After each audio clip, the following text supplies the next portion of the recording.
Hey guys, today we have some canvases here, and there's different variety sizes, 5 of each. Here we have 5 of 8x10. Here we have the bigger ones, up to smaller ones, and up to just medium sized ones. And these are different canvases that you can actually use the markers. Anything that's like paint based, you can use paint markers, you can use any kind of paints to use on these, as well as even the Chalkola markers that we have too. So these are just some of the canvases that we have. I did start using one, so these are just perfect for people who love to do art.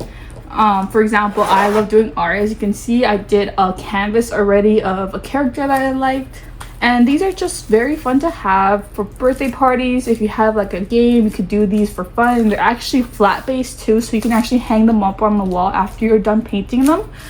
And there's just various ones that we have. They're really nice canvases, really easy to work with. So these are actually best with acrylic, oil, and watercolors, so you can actually use them for those. They're very easy to glide on the paper with. I did one, as I showed you before, of a character with paint markers, so that was actually really nice to have. As you can see, I used the white marker, and actually you can't even tell where I used the white paint markers. So these are really white canvases, as I said.